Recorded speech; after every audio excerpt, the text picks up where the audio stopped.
Hey guys, welcome to Devbhoomi exam point. तो कैसे हैं आप? आपका हार्दिक स्वागत है हमारे यूट्यूब चैनल में। तो आज हम यहाँ पर बात करने वाले हैं राष्ट्रीय उद्यान एवं वन्यजीव विहार। तो आगामी समय में यहाँ पर एग्ज़ाम है पटवारी, लेखपाल, वनरक्षक, वन आरक्षी, कनिष्ठ सहायक, इन सभी भर्ती परीक्षाओं के लिए आज की ये वीडियो बहुत ही महत्वपूर्ण यहाँ पर साबित होने वाली है। तो आप लोग हमारे वीडियो के साथ बने रहें। तो अभी तक आपने देवभूमि एग्जाम पॉइंट को सब्सक्राइब नहीं किया तो आप इस चैनल को सब्सक्राइब कर लें, क्योंकि आपको डेली यहाँ पर इस तरह के वीडियोस मिलते हैं। अब बात करते हैं राष्ट्रीय उद्यान एवं वन्यजीव विहार पर। तो पहले यहाँ पर हम जो है राष्ट्रीय उद्यान को एक नज़र में इनको हम फटाफट से देख लेते हैं। इनका स्थापना वर्ष, क्षेत्रफल और अवस्थिति ये कहाँ पर स्थित हैं, फटाफट से इनको हम यहाँ पर देख लेते हैं। और यहाँ पर पहला आता है जो राष्ट्रीय उद्यान कार्बेट राष्ट्रीय उद्यान। स्थापना की बात करें 1936 और क्षेत्रफल इसका जो है 520.82 वर्ग किलोमीटर और स्थित कहाँ पर है, पौड़ी व नैनीताल में। तो आपको यहाँ पर एक लाइन में 3-4 चीज़ें देखने को मिल रही हैं, स्थापना वर्ष, क्षेत्रफल और अवस्थिति, ये कहाँ पर ये स्थित है। नेक्स्ट यहाँ पर आता है गोविंद राष्ट्रीय उद्यान और स्थापना की बात करें 1980। क्षेत्रफल अगर आपसे पूछा जाता है तो आप जो है 472 वर्ग किलोमीटर इसका क्षेत्रफल याद करना है और उत्तरकाशी में ये स्थित है। नेक्स्ट आता है नंदा देवी राष्ट्रीय उद्यान। नंदा देवी राष्ट्रीय उद्यान की स्थापना हुई थी 1982 में। क्षेत्रफल अगर आपसे पूछा जाए तो 624 वर्ग किलोमीटर इसका क्षेत्रफल है और अवस्थिति पूछी जाए तो चमोली। नेक्स्ट है फूलों की घाटी।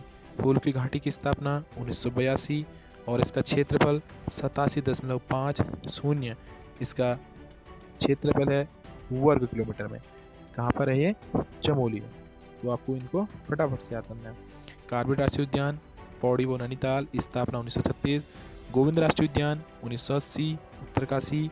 नंदा देवी राष्ट्रीय उद्यान 1982 चमोली। फूलों की घाटी 1982 चमोली, ये दोनों एक साथ एक जैसे एक स्थान पर हैं। नेक्स्ट यहाँ पर आते हैं राजाजी राष्ट्रीय उद्यान। देखिए राजाजी राष्ट्रीय उद्यान पर अगर हम बात करें तो इसकी स्थापना की बात करें 1983 में इसकी स्थापना हुई थी। क्षेत्रफल की बात करें 820.42 वर्ग किलोमीटर इसका क्षेत्रफल है और स्थित कहाँ पर है, देहरादून, पौड़ी, हरिद्वार, इन 3 डिस्ट्रिक्टों में राजाजी राष्ट्रीय उद्यान स्थित है। गंगोत्री राष्ट्रीय उद्यान की बात करें तो ये है उत्तरकाशी में। स्थापना इसकी हुई थी 1989 में और क्षेत्रफल इसका जो था ये है 2390 वर्ग किलोमीटर। नेक्स्ट यहाँ पर आपको जो है आप देखने को मिलते हैं वन्यजीव विहार। जो देखिए तो इनका भी जो है आपको स्थापना वर्ष, क्षेत्रफल वर्ग किलोमीटर में और अवस्थिति, यहाँ पर तीनों चीज़ें एक साथ दी गई हैं। तो बात करते हैं पहले वन्यजीव विहार पर, वो है गोविंद वन्यजीव विहार। तो गोविंद वन्यजीव विहार इसकी स्थापना की बात करें 1955 में हुई थी। क्षेत्रफल अगर आपसे पूछा जाए 485.89 वर्ग किलोमीटर इसका क्षेत्रफल है और उत्तरकाशी में ये स्थित है।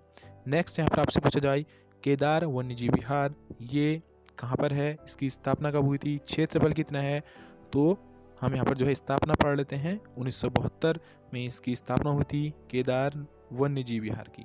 क्षेत्रफल है इसका 957.20 और ये कहाँ पर स्थित है, चमोली और रुद्रप्रयाग में। कौन, केदार वन्यजीव विहार। स्थापना वर्ष और क्षेत्रफल और स्थिति आपको याद करनी है। नेक्स्ट है अस्कोट वन्यजीव विहार। तो इसकी स्थापना कब हुई थी, 1986 में हुई थी। क्षेत्रफल की बात करें 93.93, कहाँ पर है, पिथौरागढ़ में। नेक्स्ट यहाँ पर देखिए आता है सोन नदी वन्यजीव विहार। स्थापना की बात करें 1987 और क्षेत्रफल अगर आपसे पूछा जाए वो है 301.18 वर्ग किलोमीटर, कहाँ पर है, पौड़ी में। नेक्स्ट है विंसर वन्यजीव विहार। विंसर वन्यजीव विहार की स्थापना कब हुई थी, 1988 में। क्षेत्रफल आपसे पूछा जाए 47.07 वर्ग किलोमीटर, कहाँ पर स्थित है, अल्मोड़ा में। नेक्स्ट आता है मसूरी वन्यजीव विहार। तो इसकी स्थापना हुई थी 1993 में और क्षेत्रफल की बात करें 10.82 वर्ग किलोमीटर और एक कहाँ पर स्थित है, देहरादून में। नेक्स्ट है नंदौर वन्यजीव विहार।